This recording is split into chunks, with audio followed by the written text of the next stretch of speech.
You didn't tell us the party. I didn't know. Is that bad? Is it police? Is it?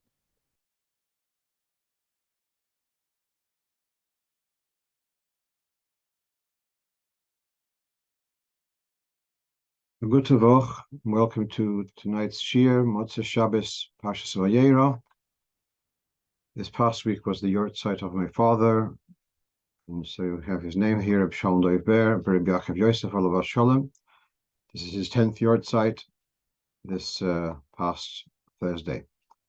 I want to share with you, in honor of his yahrzeit, a letter of the Rebbe, which he received in Tafshin Tezayin, that's in 1957. And it's, you can see Chaf Aleph Iyar in Brooklyn, and it's addressed to my father's name. Shub, the word Shub stands for Shoichet Abaydik. So Vasi B'Chasid Yishrei Elikim Nichmed V'Nalo, Chulu Marina Rav Shalom Doiver, Sheyichya Shub. Okay, Shalom Avracha. After his long silence, his letter was received from the very, very clear day, the special day. Hilul de Rashbi, the yahrzeit of the Rashbi of Reb Shimon ben Yochai. Now, I just want to point out at this moment that means he wrote the letter on Lag BaOmer, which is the 18th of Iyar. And the Rebbe's response is dated the 21st of Iyar. So there was in 3 days, the letter had arrived in New York, and already there's a response. Meanwhile, this is about 5 years before I was born. I was pleased to read that he's learning with a class at that time. In addition to being a shochet, my father had a part-time role as a teacher of Aleph base in one of the local Chadorim. This was before the Lubavitch schools were opened. According to the tradition of our holy ancestors, Komets Aleph O. And that was just also, I mentioned this letter last week, but I wanted to share it with you here. As is known, the holiness of the letters and of the vowels. Shehem leMoshe Sinai, that they are passed down from Moshe Sinai, as we discussed last week. The Gemara in Adorim, Daf Lamed Zayin, Kemuven Upashut, Bezoyar, as is evident clearly in the Zohar and Tikkun Zohar, Kama Makomis in various places. But not only the characters, as in the letters, not only the shapes of the vowels, even the names of the vowels. The names of the Aleph base are mentioned in Gemara many times, but the names of the vowels are not mentioned. As I mentioned last week, they're not mentioned in Shas, but he's saying that the Rebbe is saying here that even the names of the vowels have a special kedusha. Kamuva shemes shom, shemes hanakudos, heim roshe, shemes hanakudos, heim roshe tevus, shemes malochim v'chulo. That the names of the nakudas, as in Seirei, Komas, etc., they are abbreviations of names of angels, etc. So that's the first part of the letter. This part is printed in the Igros Kodesh, volume Gimel. The second part is an interesting, it's not halacha, but I want to share with you the following. My mother, Allah Shalom, told me at one time my father came back from the Farbrengen with the Rebbe Shem Tov, Allah Shalom, and he said it was like something very outlandish that he had kind of, as they say in Yiddish, Gimont, that he had been pushing for, and that is that the people then in 1955, 54, they should travel to the Rebbe. The Rebbe became Rebbe in 1950, 51, whatever, and then he was encouraging the young people that they should. My father said at the time it was the amount it would cost to travel to New York would be the same as putting down a down payment for a house, and so he felt that it was a very outlandish idea. But my mother encouraged him. And so he actually traveled to New York together with Rabbi Shem Tov and Rabbi Ber Levine, alav shalom.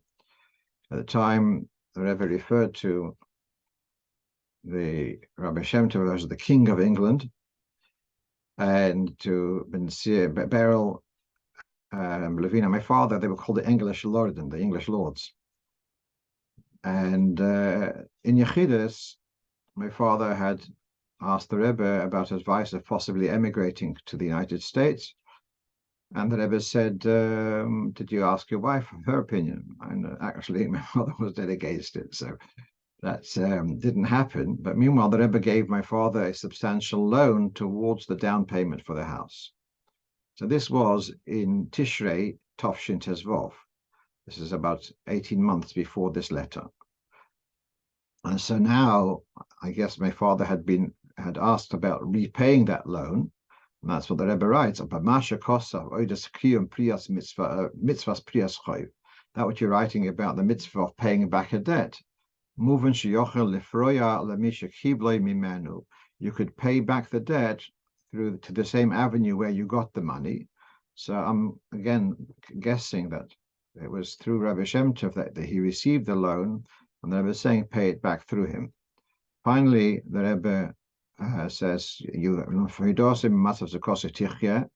informed me about your wife and that she's in state of pregnancy. Hashem Yisboch Yimale Her Yonik Hashuro, that the Eibishter should provide that her pregnancy should full term and it should go okay and easy. She should give birth to a healthy child, Be'ito Bismano, in the right time, Kashuro Vovakal, and they all going okay and easily, Bevaracha and Chasimas Yad Kodshe. The child born about 6 months after that is my brother Yerucham, whose birthday is Chof Beis Cheshvan, if I'm not mistaken. So just over 6 months later.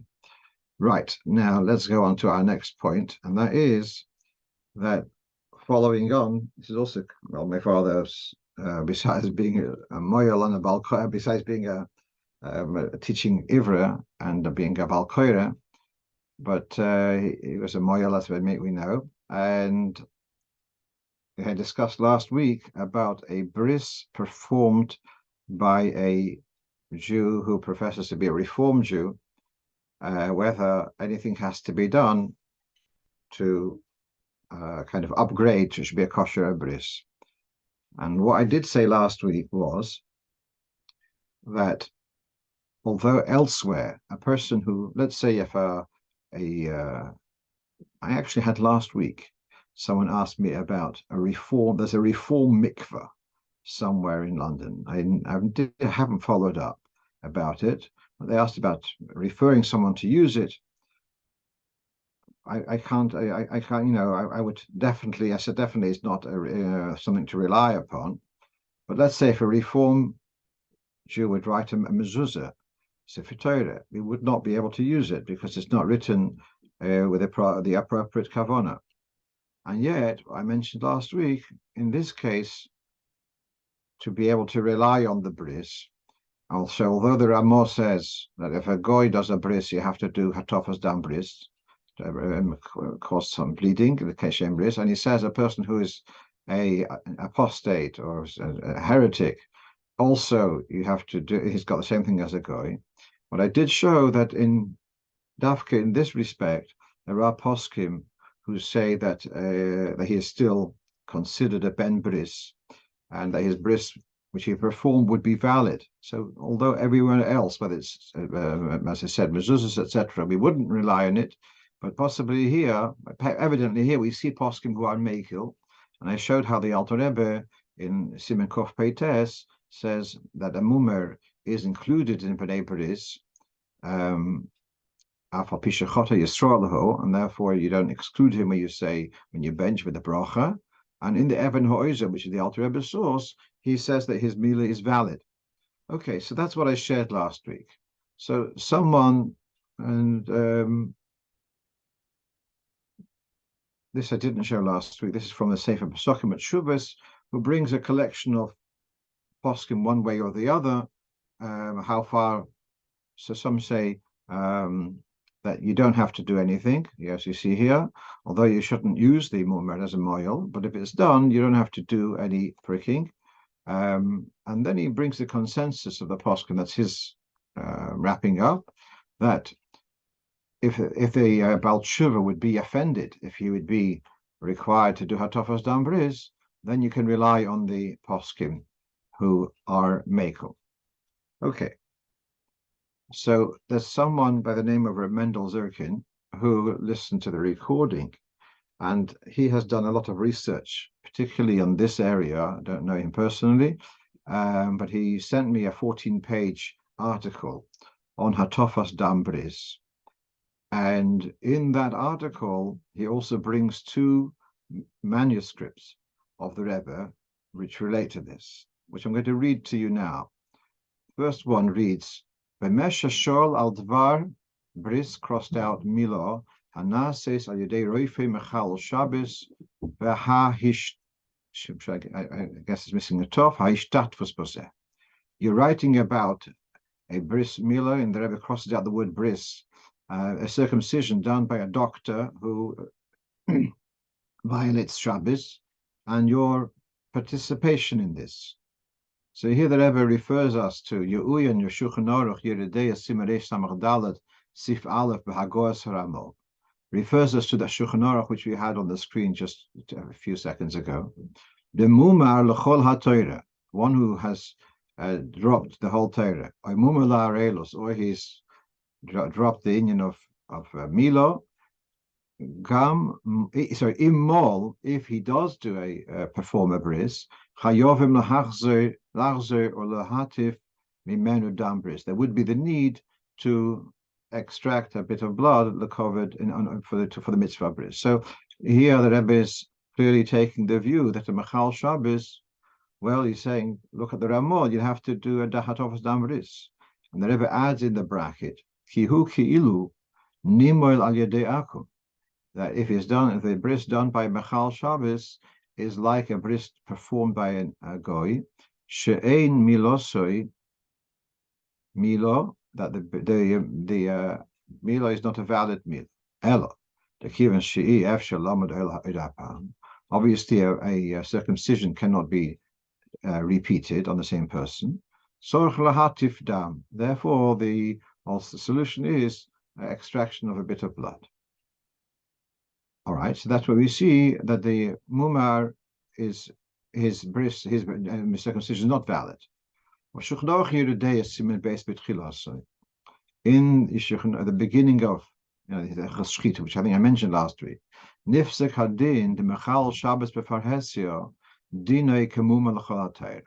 So whereas the Ramah he just says Mumar L'Chol, he doesn't say Mechal Shabbos, but in the Din of Shchita, one who's Mechal Shabbos publicly, flagrantly, then he is the same as someone who's dropped the entire Torah.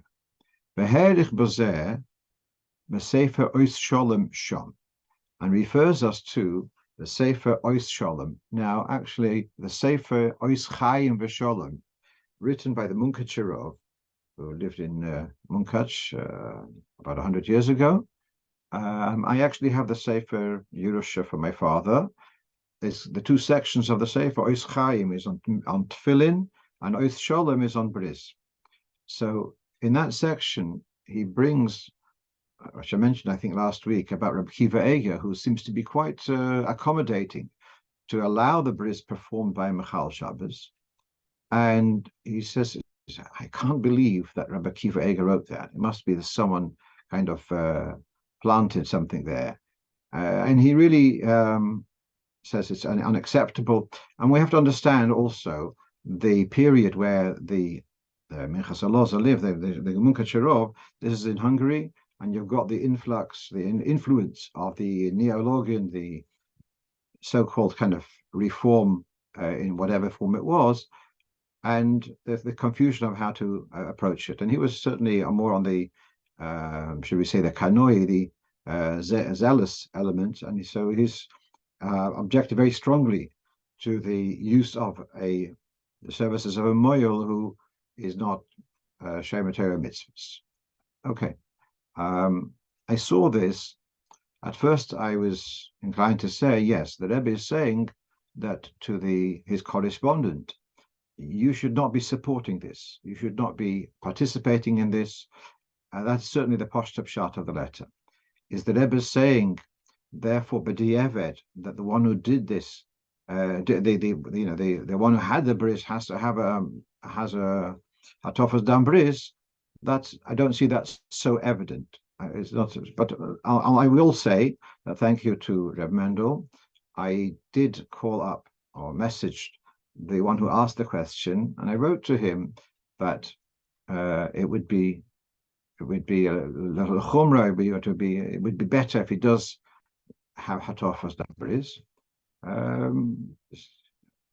After seeing this, I mean, I didn't want to be that obstinate, and all right. So although in the weighing up of halacha, I think it wouldn't have been necessary, but it doesn't do any harm to be more machmir.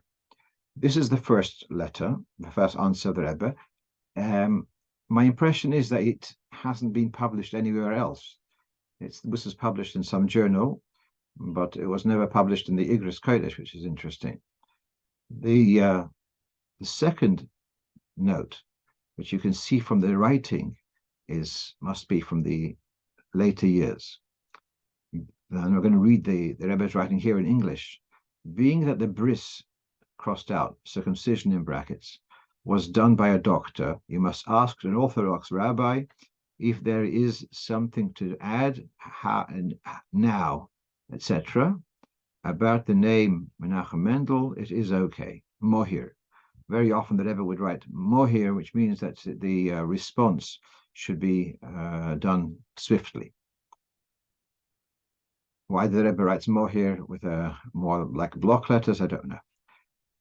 What I do want to point out is that, before going to a bit more careful analysis, but what we see is that in these two notes, which were written probably 30, 40 years apart, in both of them, the Rebbe writes the word bris and crosses it out.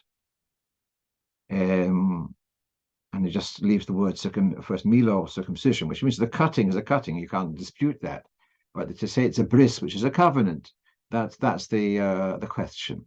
Now, in the second note, I don't know, when he says it was done by a doctor, does it mean a Jewish doctor, etc.? So I don't know. If it was a Jewish doctor, then there would be the question: is it about hatafas dam bris? And the Rebbe refers to Askarov. So I guess it means to find out more about who the person who did this doctor, whether any further steps need to be done. All right, so that's just very interesting feedback, and so thank you for sharing that with us. Let's go on to our next question. So someone asked me, they're traveling on a plane, etc., and so they prepare a bit of water. And if you're lucky to get 4 empty seats, and so you can lie down on the plane, and then you prepare negavasi, especially, I mean, from across Atlantic is not much. You can't sleep that much. But a plane from New York to Eretz Yisrael, so now, but you don't have a large enough container to wash Negelwasser your full hands 3 times. So the dilemma is: do you wash each hand once to the wrist, or do you wash each hand 3 times, just the fingers till the knuckles? This was a question. So, what is better? If we know that for Negelwasser it's important to wash 3 times to get rid of Ruach HaTumah, therefore perhaps you should put that as a priority, and as you do on Yom Kippur and Tisha B'Av, only wash till the knuckles. Or do you say no? It's important to wash until the wrist, even though as a result you won't be able to wash 3 times. Now, actually, a similar discussion is in the Alter Rebbe's Siddur. So the Alter Rebbe's Siddur has got numerous halachas. Many of them are not explicit in Shulchan Aruch. So I'm going to read this carefully. V'im ein lo mayim rabim kolkach, litoil yodov gimel pa'omim koroi. If you don't have enough water to wash your hands 3 times, as one should, noitel pa'am achas, wash your hands once. V'yivorech al netilas yadayim, and then you will be able to say the bracha, and you should say the bracha of al netilas yadayim. Now, before we read further, why do we wash negel vasa in the morning?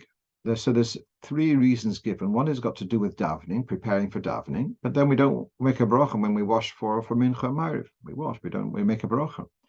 One is that it's got to get rid of the ruach hatuma, and the other one is because it's like a kohen who comes to the Beis Hamikdash at the beginning of the day, and he washes his hands and feet from the kiyur. So here we're gearing up for the avodas hayom. So here the Alter Rebbe is saying, you have only enough water to wash once, so that's fine. You can make a bracha on washing the hands once. Habrocha lo nitakno b'shvil ha'avoras hatumo mi'al yodov bilvad. The bracha is not only because of the importance of ridding the tumah off your hands. Rather,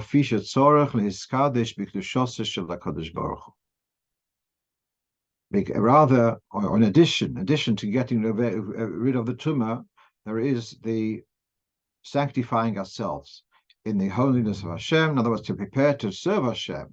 And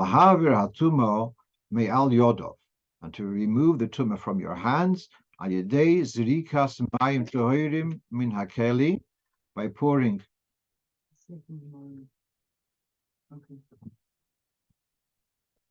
by pouring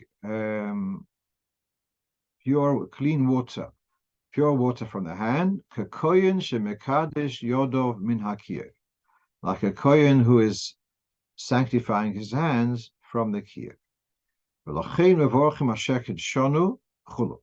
When we wash our hands, we say Asheket Shonu, that we have been sanctified. And so, although other mitzvahs, it's not so clear when we say we put on tefillin Asheket Shonu, but here it's more relevant. Asheket Shonu, we're doing an act of sanctifying ourselves. And therefore, we make, and with the Netilas Yadayim, we're sanctifying ourselves. Asheket Shonu. Or the Kiddush HaYadayim Dayim B'Payim Echos. The Koyanim in the Beis Hamikdash, when they wash from the kiyur, and when they will wash from the kiyur, is enough each time, just once. On that basis, he's saying if you are short of water, then Netilas Yadayim once is adequate to be able to say a bracha. Then he adds another interesting piece.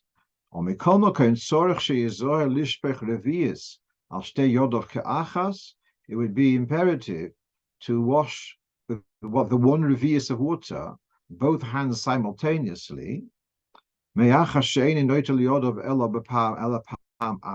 you know, there's the idea of Mayim Rishonim and Mayim Shniyim. So he says you'd have to, in order to avoid the need for Mayim Shniyim, then you'd have to wash both hands at once from a revius. That is, I don't know how you can do that on your own. It would mean someone else would have to pour on your 2 hands together. What I want to so this is not identical to our case. Our case, here's the question, what do you do next to your bed? And then you can still go over to the sink. All right, in the airplane, you'll put down the seat and then you'd wash. And if you're such a charming fellow, you can charm the waitresses to be able to use the sink in the kitchen, even better. But you could do the full negel vasa, especially what you do next to your bed. And so in that case, wash your full hands until the wrist once, and then you get up after your place and you'll go and wash your hands another 2 times by the sink. So that I think would be the right thing to do. The idea of washing just the fingers and not the full hand, that seems to be not an acceptable option, as we'll see in the next slide.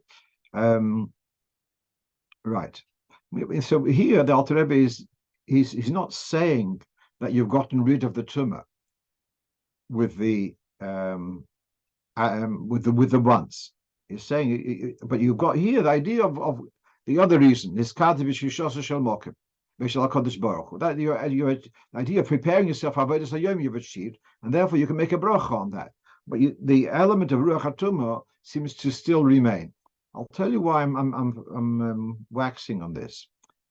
It says in the dinim of Tisha B'av and Yom Kippur, it says about you wash your hands and then you can wipe your hands on a cloth and then use the cloth to wipe away the remnants of whatever it is around your eyes. And I was often concerned about why are you not worried that there's a Ruach HaTumah on that water and then you're wiping your eyes with the remnants of a Ruach HaTumah. So I was thinking that there's grounds over here to say that once is enough, but as I see here, he's not saying that the once gets rid of the Ruach HaTumah. It achieves the inyan of Leiskadish B'Kedushos Shel HaKadosh Baruch Hu. The Ruach HaTumah could still be an issue, and so then again you're going to ask, let's say if this person washed once, as far as touching food, perhaps they still should not touch food until they get more water to be able to wash the other two times. All right. Now, about, as I said, the option of washing just the fingers and not the full hand. So here we have a letter of the Rebbe, and it's published also in Igros Kodesh.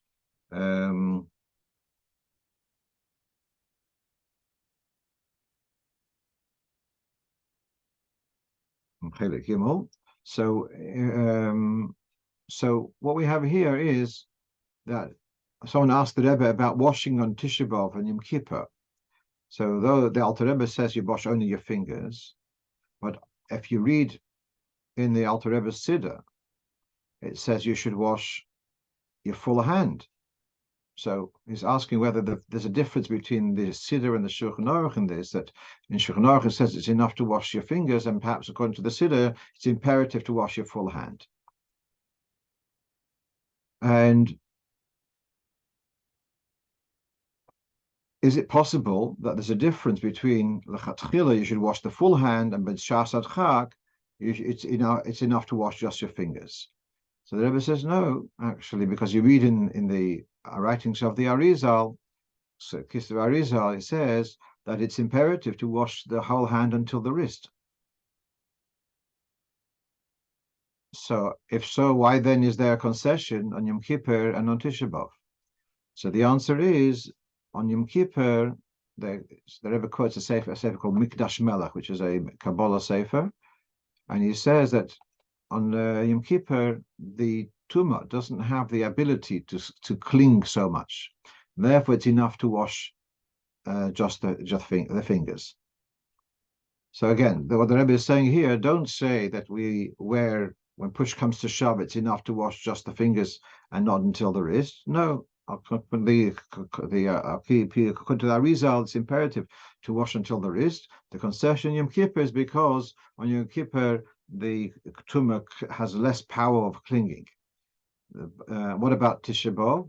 And there is the Rebbe now is mechadish that on Tisha B'av, because of the weakness of kedusha, therefore the tumah doesn't have such a passion to cling, and therefore it's also on Tisha B'av it's enough to wash just the fingers. So just to sum up that, what we're seeing here is that the Rebbe is taking the view that washing till the wrist is imperative, and not to rely on just washing the fingers, although it may be well known, but this is already a machlokas from the time of the Mishnah, whether it's imperative to wash the full hand or just to wash the fingers. And if you think about when you touch food, you're touching with your fingers, you're not touching with your palms. And yet the psak, which we see here in the way the Rebbe is taking it, is that it is imperative to wash the full hand until the wrist. Nervous, on Yom Kippur and Tisha B'av, there's a reason for exemption. But back to the case in the fellow on the plane, etc. So you wash your full hand if you have the ability to wash the full hand until the wrist, and then, as I said, afterwards you'll go and use whatever water is available to wash another 2 times. Right. Let's go on to a question which comes up, unfortunately, or fortunately, many times, about where you have a mixed marriage, and they are agreeable to put up a mezuzah. Now, this book, the what you have on the screen is from the Sefer on Mezuzah by Rabbi Bressman of Los Angeles, and it's just very straightforward, where we would put up a mezuzah, but without a bracha. Now, in the note here, he has from Rabbi Moshe Weiner, who's suggesting that it depends on the ownership of the house. So I want to share with you that this past week I've been looking over material for the presentation at the Kinos HaShluchim. And this is a bit of a shout out for any shluchim who are listening to the recording, etc. I feel it's very valuable that shluchim in towns, in smaller towns, should know how to do mechiras chometz themselves, and shouldn't be relying on sending it to other people and sending it by email to other people. The mechiras chometz is it is a skill. It's something to know how to do it, but it's not rocket science. The Alter Rebbe put together the mechiras chometz guidance that even a person, a poshtayid, living in a village, would know how to do it. And so I pushed that there should be a session at the Kinos HaShluchim of guidance of how to go through mechiras chometz. So as I was reading up material about this, I came across in the Tshuvas, there's a sefer called Shavus Yaakov. So the Shavus Yaakov was a generation before the Alter Rebbe, and he has a situation where you have a Jew who's apparently is a fine Jew, a frum Jew, keeps Shabbos and everything. The only thing is his wife isn't Jewish, and she, during Pesach, bought some chometz.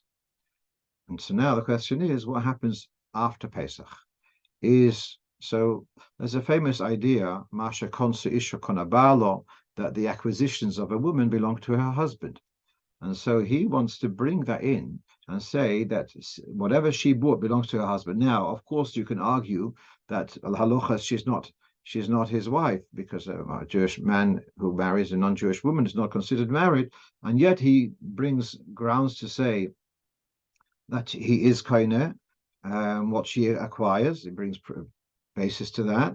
The end of the story is that he says no, that because a person is interested when she buys the chometz, to say, oh, she buys and he benefits from it. He doesn't want to acquire devarim ha'asurim. He doesn't want to acquire violation of chometz. And therefore, when she buys the chometz during Pesach, he doesn't acquire it. That's what he concludes. But meanwhile, there is a discussion there about the legal position of the civil in civil law. Does what she does her property belong to him, etc. And I might be totally wrong, and I know we've got a couple of lawyers on the shir, but I believe that a house of a married couple in civil law, if it would come to court, it would not go just to the one who paid the down payment or whatever, who's paying the mortgage. The spouse will also have a significant portion of that property, and as a result, we come back to, so as I was saying, that although he's saying it depends who's written on the contract, I believe that in civil law that would not be the only criterion. And as a result, we are left with the case that it is a partnership. It's a property, an asset, which is owned by a Jew and a non-Jew. And therefore, when there is a shared property between a Jew and a non-Jew, so it's exempt from a mezuzah. So therefore, to make it with a bracha, I think you would not be able to say a bracha. On the other hand, to put up a mezuzah without a bracha, that would be okay. And we have a story in the Likutei Diburim where there was a Talmud of Rabbi Yohu Baal Shem, who had a great uncle who would sit on Shabbos and learn Gemara. And with his big dog, he would sit bareheaded. He loved learning Gemara, so he'd sit bareheaded, smoking a cigarette with his dog next to him, and that was his Shabbos enjoyment. And his wife wasn't Jewish, and the great nephew was very concerned about this uncle of his, and Rabbi Yoel Baal Shem gave him a whole seder of how to have an influence on him. And he said when he comes to his house, he should, on the second day, he should put up a mezuzah on the front door without a bracha. So we have here a Ma'aser Rav of putting up a mezuzah without a bracha, right? And of course, that's only when there's a consent of the non-Jewish spouse, and that way the Mrs. Hashem, the mezuzah will remain safe. When there's a mezuzah which is at risk, then it doesn't. One shouldn't put up a mezuzah. I actually was in Vienna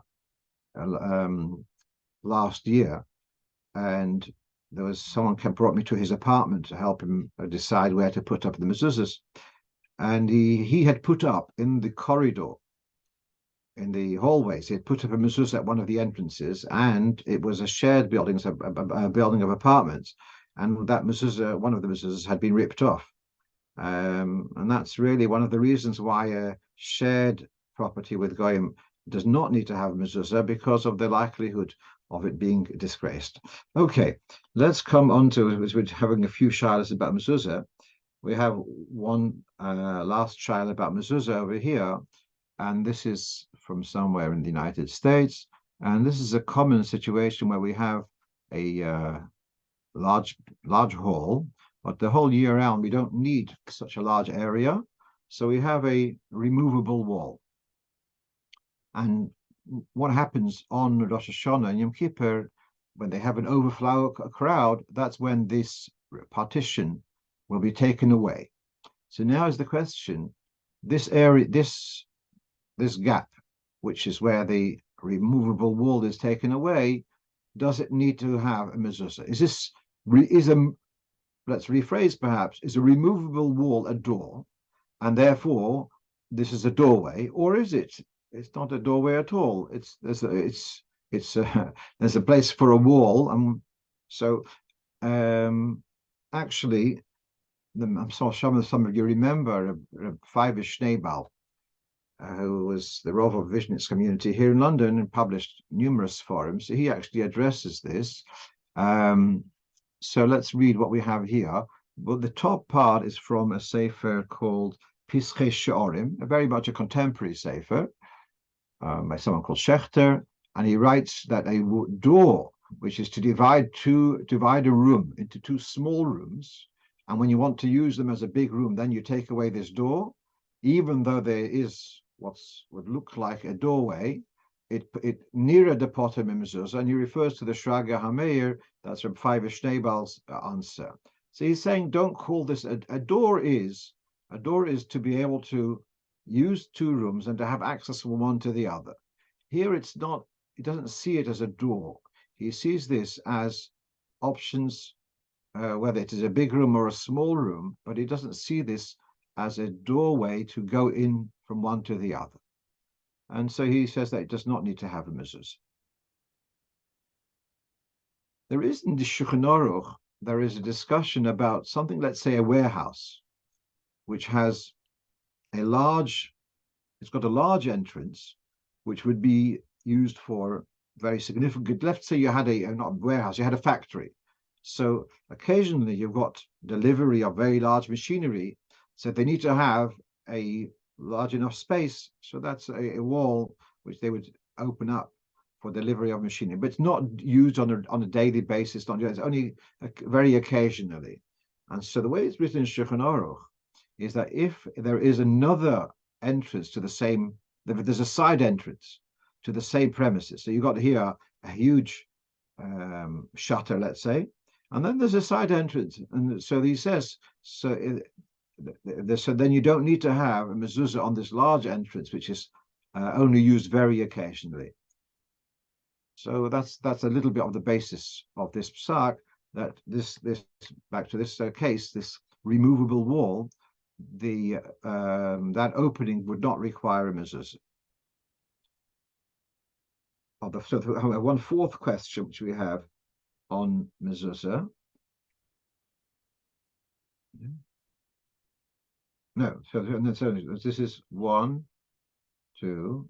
This is the third one. Okay, yes. So we have here a young lady was in contact with me, and that she is, especially in the current situation, she's been reaching out to many Yidden and encouraging them to have mezuzahs and to check their mezuzahs, and telling them that the mezuzahs is a protection and as an incentive to have make sure that their mezuzahs are in good shape.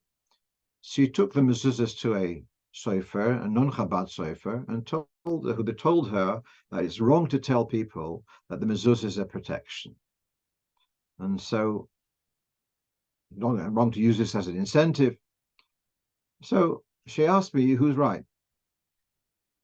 So what we have here on the screen is a Sikha of the Rebbe, which is published in the Kutei Sichos, where he says that mezuzah is written in the Torah in Parshas Eikev, "V'chsavtom al mezuzos beisecha, or v'she'orecha, leman yirei.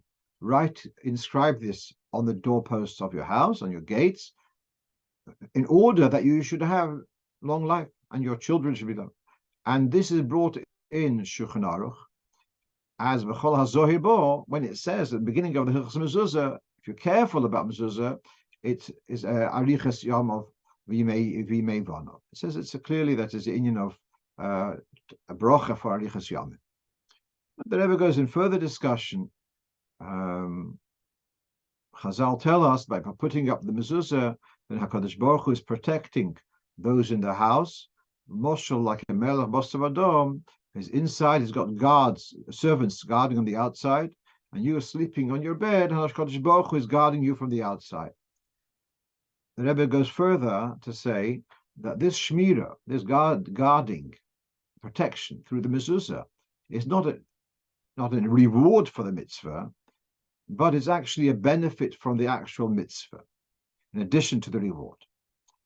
And he brings another lashon, Tosfos says l'shimur of it. I want to just use my own, perhaps inappropriate mashal.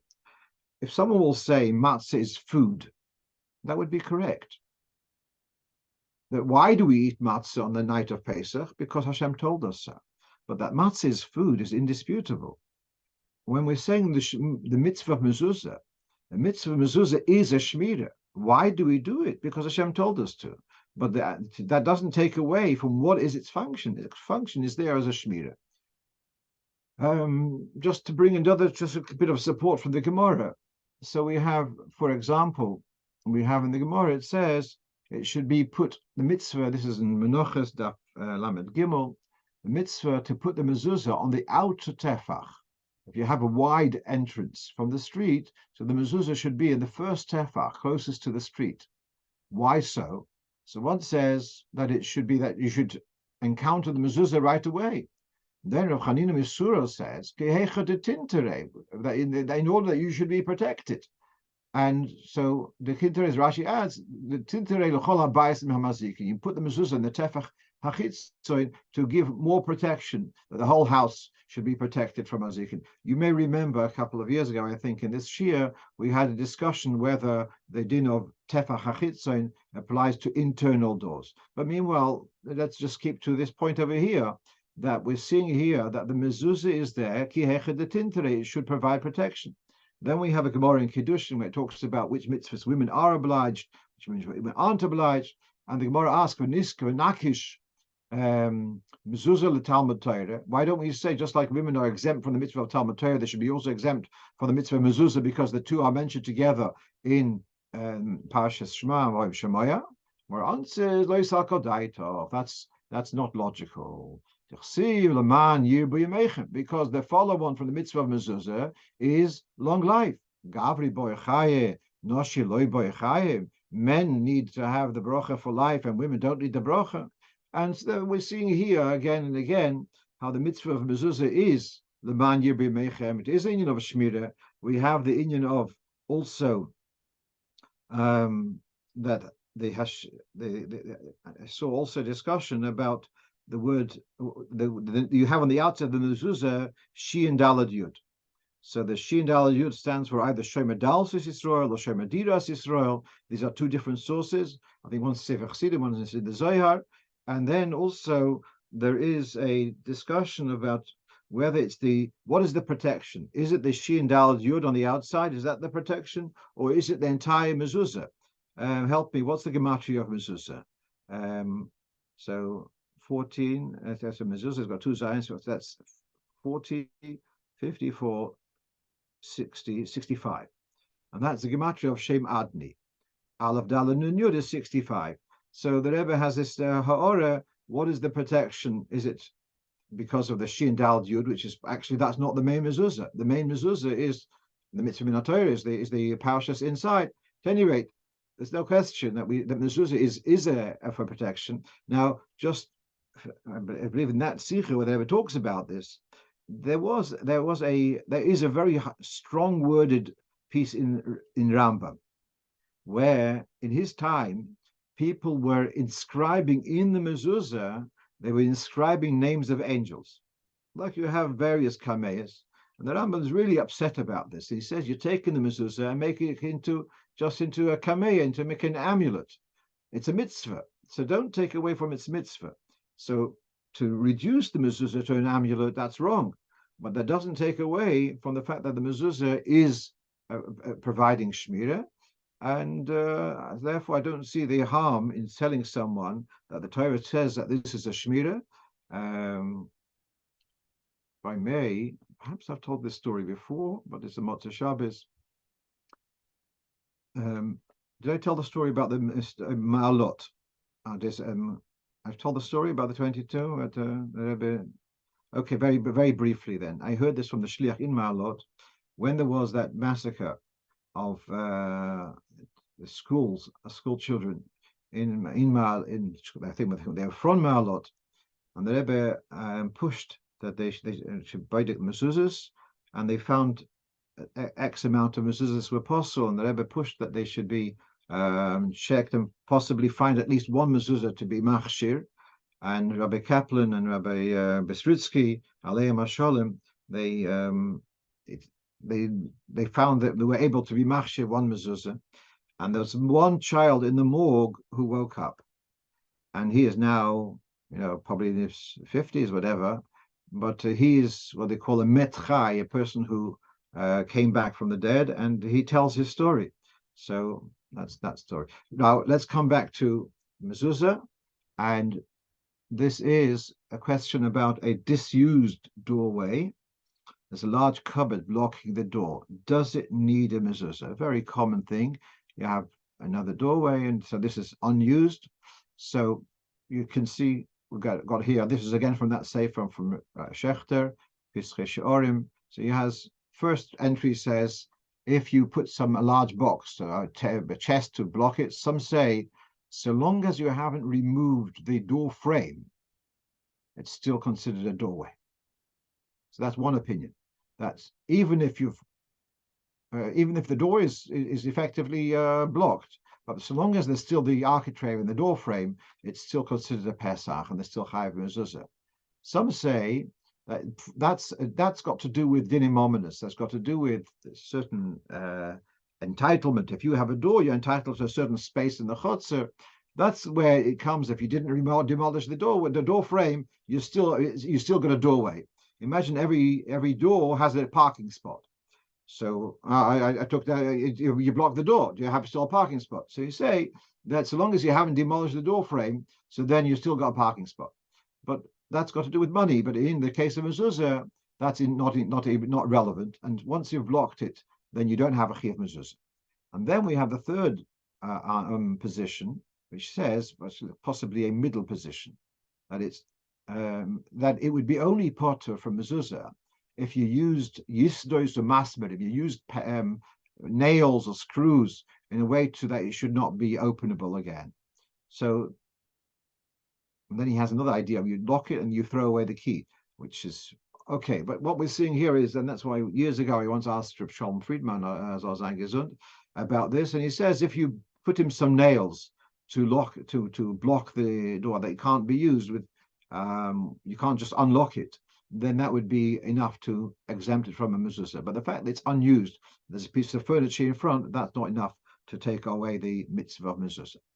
Let's move on to our next question, and that is about a candlestick tray. When you've put a sefer on the tray, so let's go through this quickly. I think we once discussed this, but he has here, and this is from Shmiras Shabbos Gilchoso, and he says,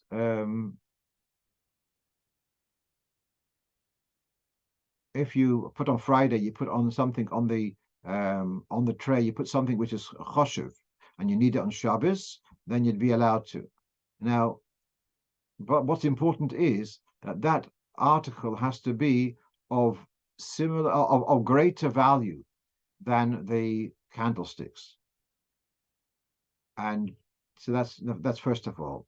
Now, nowadays our candlesticks are not cheap ceramic pieces. They are made of silver, and most of us, and they cost a lot of money. Unlikely that you'll have a sefer which is going to be more valuable than the candlesticks. That's number one.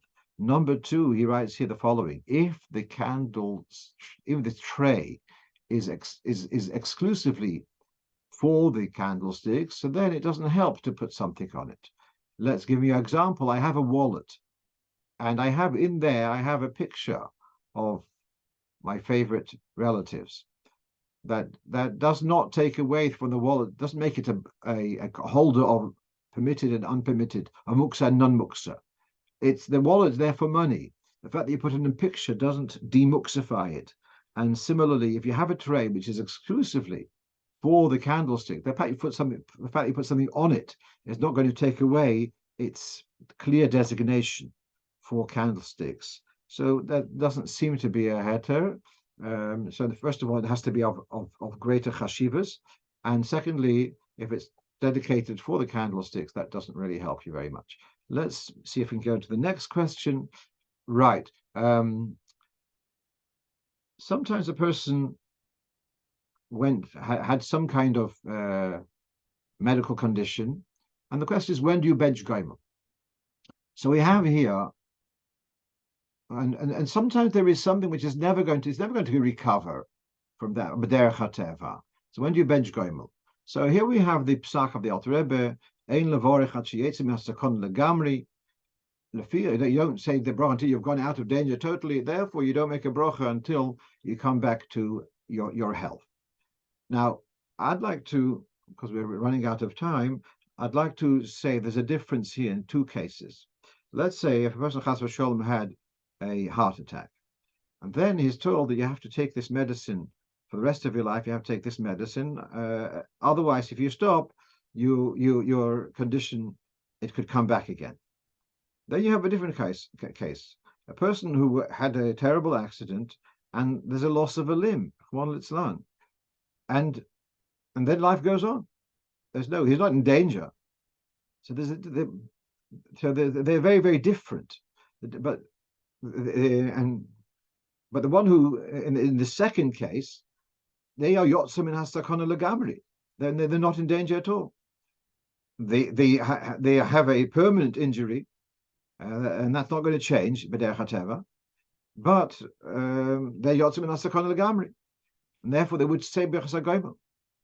Whereas in the other case, where they've gone through a medical condition, but they have to keep on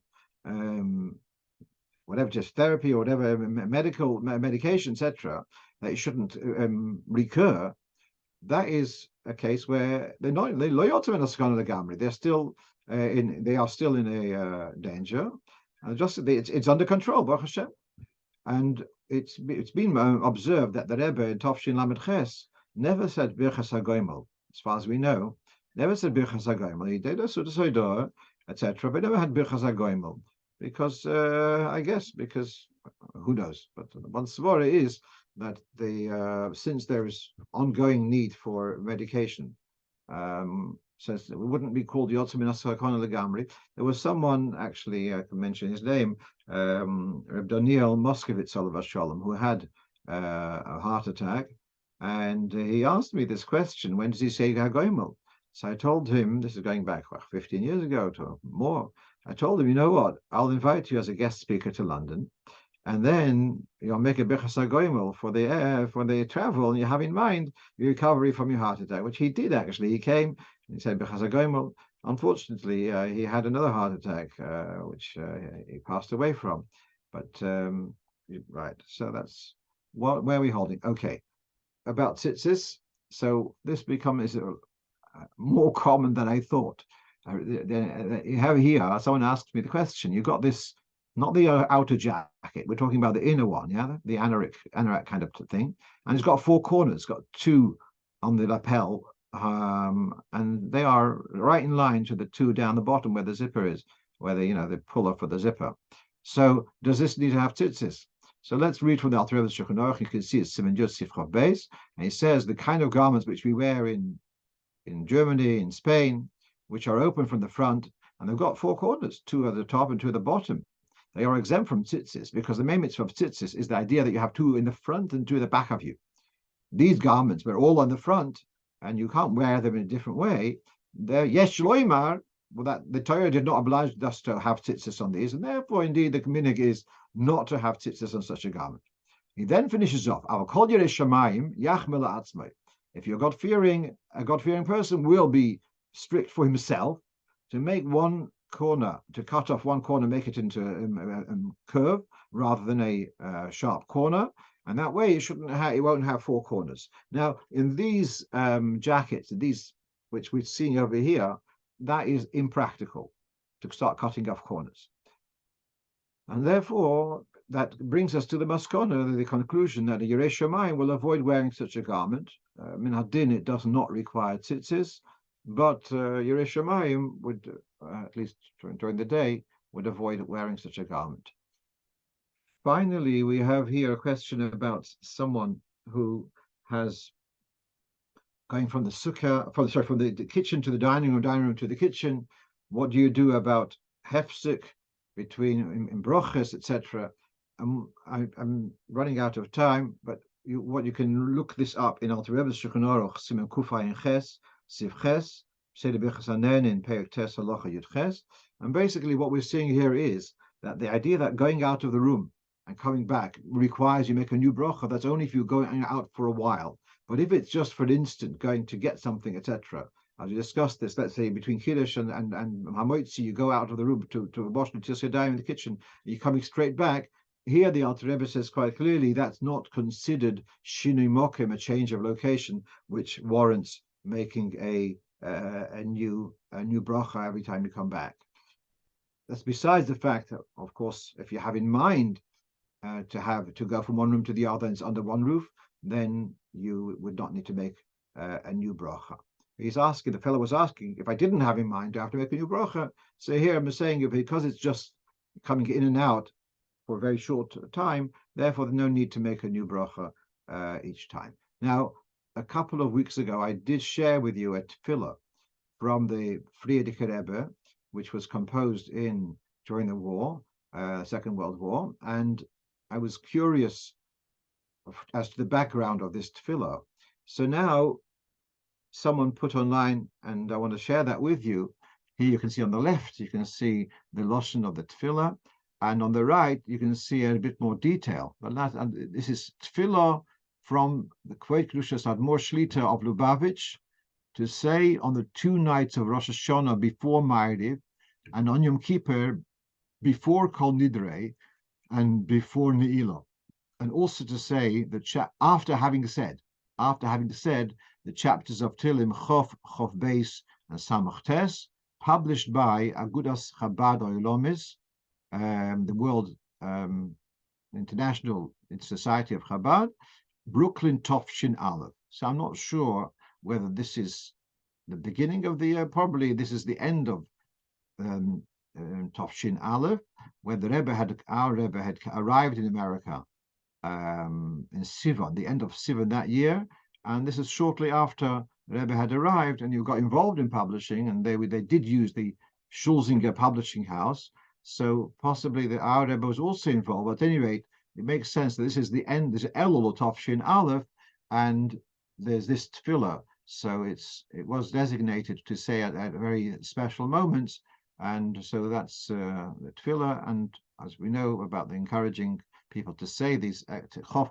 beis samachtes, and the Rebbe encouraged also to say kufnun, and we should to see very speedily a Yeshua, a salvation for our brethren in Eretz HaKodesh, both those who are hostages and all the soldiers who are and the citizens. They should come out from Meitzar Lervocha. They should go and should come out safely and be able to live safely, and Shalom al Yisrael Ato Me'ad Olam. Agutavach. Amen. Shabbat Tov.